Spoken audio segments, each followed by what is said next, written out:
I guess the key question is, how do we start on this? Has anybody watched any of the videos? Yeah. Okay. Yeah. What about you, Mike? I have not, no.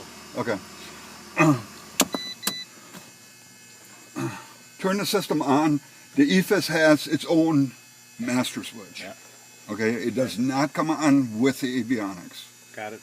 So you flip it on, it's going to go through a self-test, and you can turn on the avionics, the 750 comes on, everything else comes on. Okay. We took out the old number 2 system, so you have indeed 2 separate independent glide slopes. So you have full backup ILS capability with the number 2 now.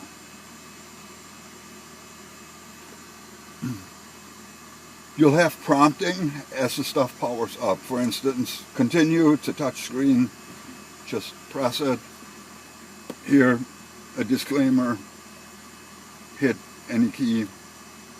There you go. And as part of the self-test, and you really should do it on every flight, this is a self-test page. It corresponds with the indication you have on the Aspen. You have a half left deflection. The OBS is at 150. You have a half up glide slope, and the flags are pulled. So this tells you the 750 is communicating with the Aspen. So they're all synced. Correct. Got it. Should the 750 fail, you have a selector switch down here where you can select number 2 nav, still have backup glide slope, and the autopilot will fully couple to the number 2 system as well.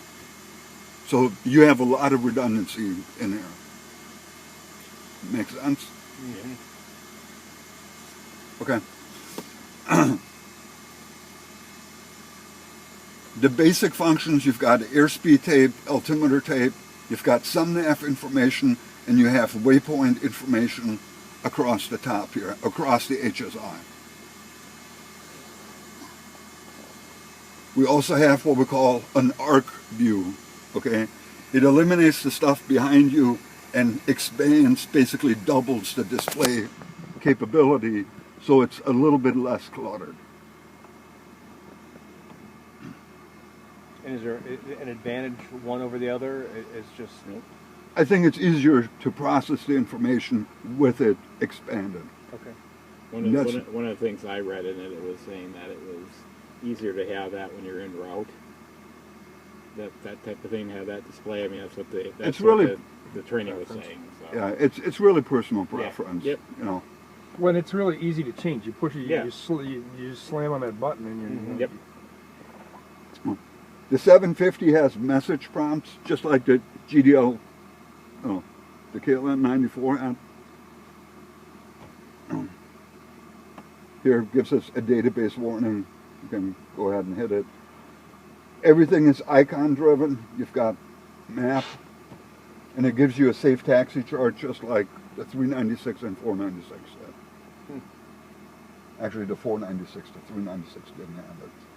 We moved the transponder over, obviously, to fit the equipment. It's a little tough sometimes to see the squawk code, so you might want to just bend your head a little bit and verify what you've entered is correct. Basic operation, you've got your comm frequencies here, flip-flop, and you've got your nav frequencies here. Each frequency, and also waypoint info, can be tuned by the knobs. So we can tune the comm frequency. Okay. You tap the other one to transfer it. You do the same thing with the nav. Would that, if you run into turbulence, would that get tapped automatically, or No? Okay. That's why you would use the knobs. Okay. Okay. We can, by tapping the standby frequency, you get the drop down. At that point, you can use the keypad to enter the frequency.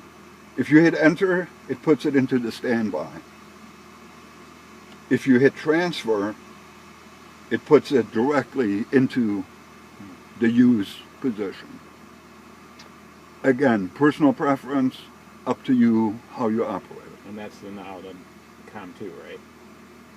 That's off the 750. That's the number one. That's the number one. Okay. Correct. Okay. Correct. I mean, you guys know how to operate the number Yes, two right, system, yeah, so right. it's really not too much Okay. of an issue.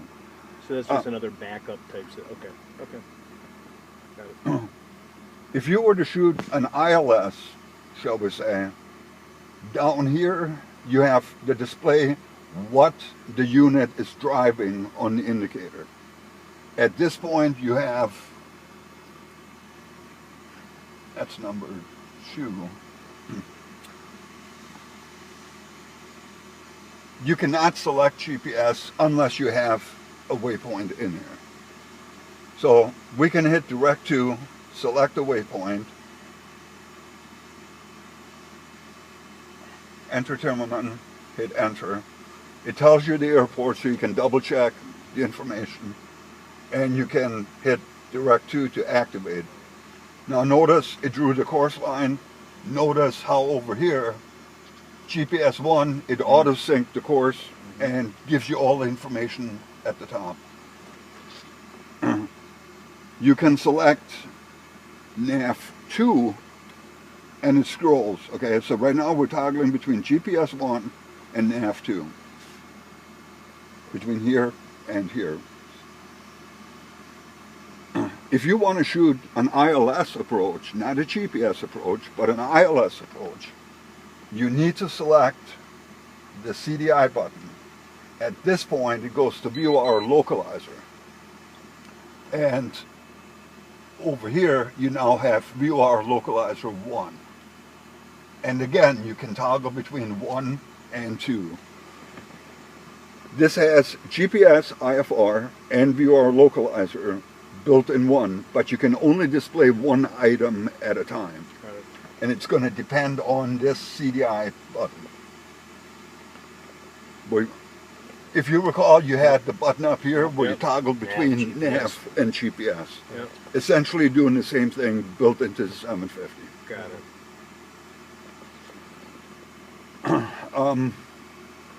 You can zoom out. Tells you what the range is of the display. Okay, it's 4 nautical miles. And you can just keep going.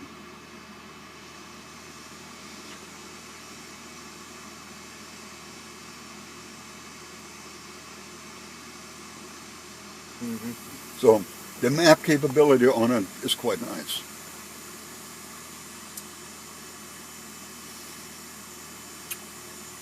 You can also configure the map either with topography, terrain, airways, select them, charts, and you can also customize the map, track up, north up, land features, airspaces. It gives you a ton of options. I would really run it in the default mode, unless you might be working with airways. You select the airways and bring them up. But I really wouldn't mess with the settings too much, not with a whole bunch of different people. Because it just adds in more clutter. Exactly.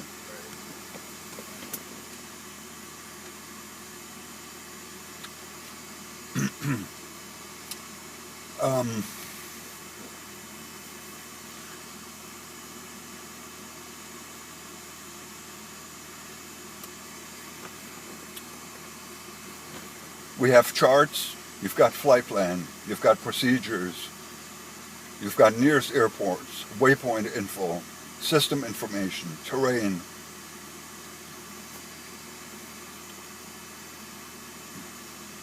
And this is where in the map mode, when you hit menu, you can bring up the terrain as an overlay in addition to just the basic map.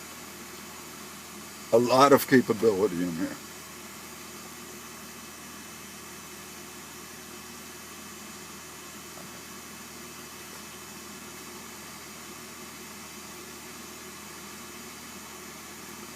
You've got airport diagrams under charts, approaches,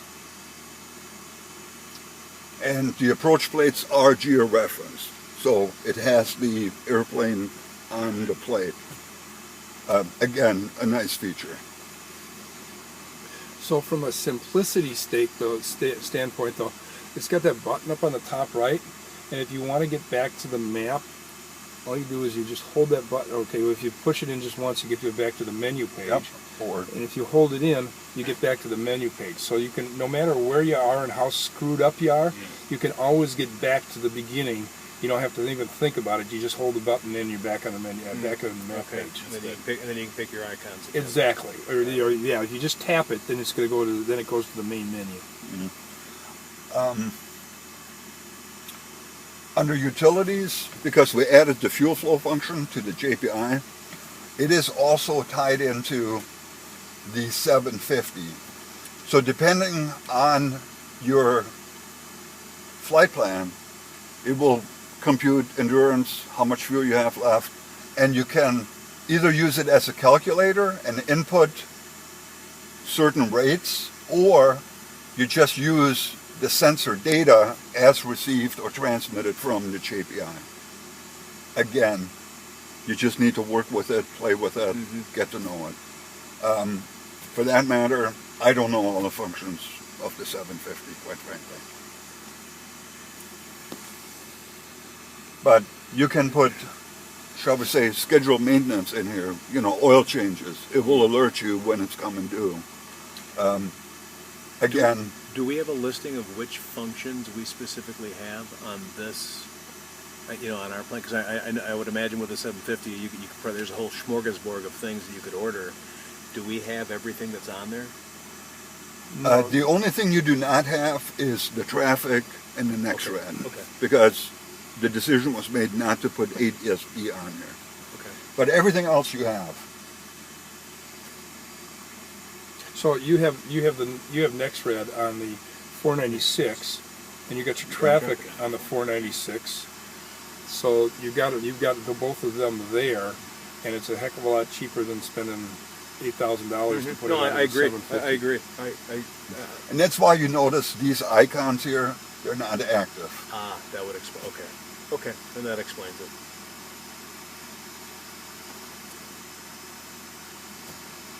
I think, let me just take that off.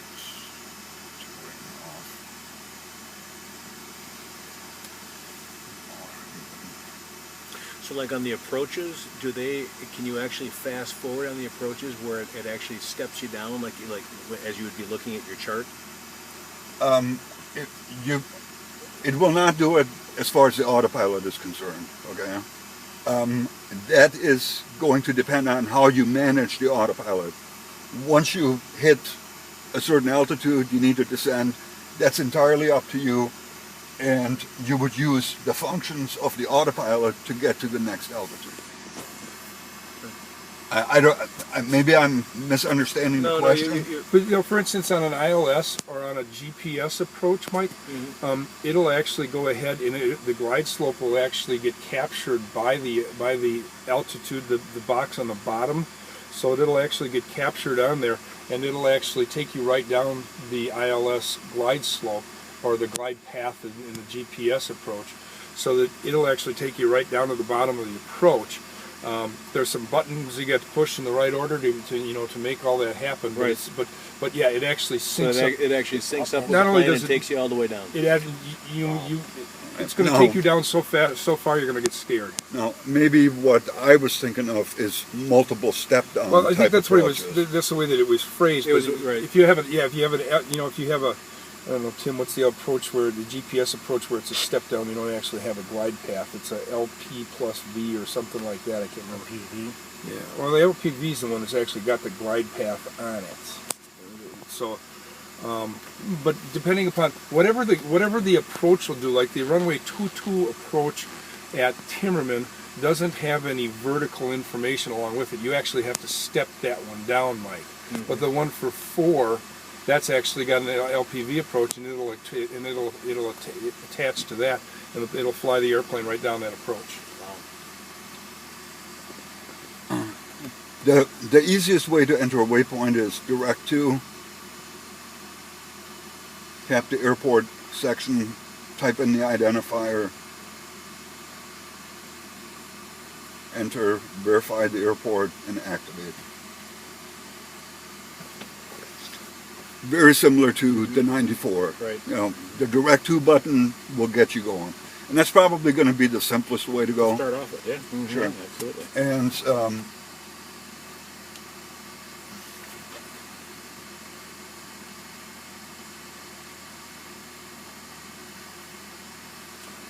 here would be the list of approaches for Madison. You click on it, it asks you either vectors or activate the approach. Once it activates the approach, it comes up, dumps it into the active flight plan, and you can monitor each leg of the approach in the flight plan mode.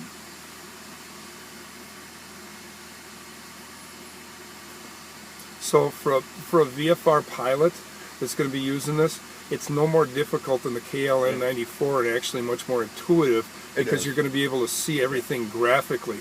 It's still got the same direct to button. It's still got the same flip-flop radios. It's still got the same, you know, that stuff hasn't changed. It's just added all the graphics to it. Right. You notice we took out the VSI and put the attitude indicator in here. We took out the ADF head. We put a zone alert in here that acts as the oral annunciation for altitudes. As you approach the altitudes, it will go off and you'll have an audible. Up here, we moved, obviously, took out the number 2 head, moved the old number 1 down here, and we moved the engine monitor over here.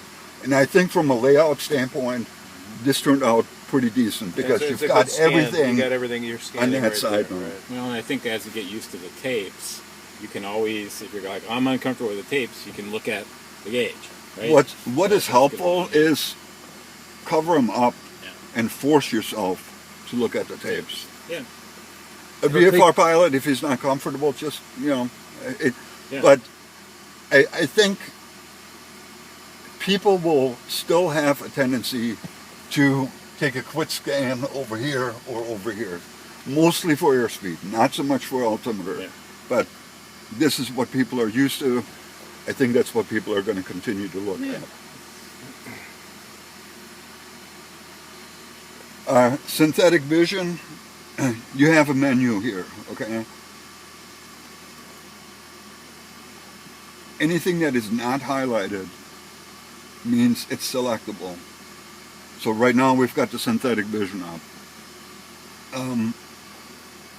You can also tell there's a forward view, view 2, and then back 1. It's the angle of terrain or area that you're able to take in and display on here.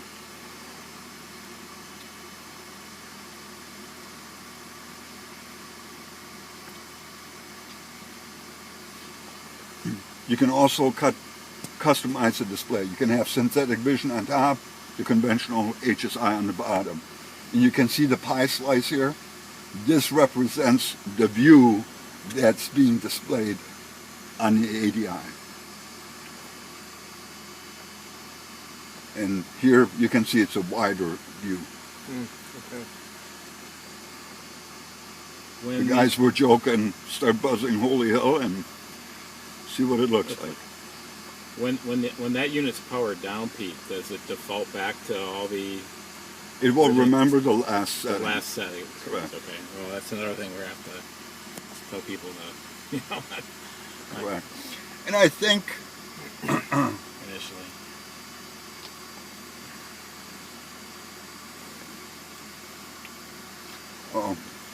here's a third page. It shows you the obstacles, towers, and whatnot. And you can zoom in using the range button.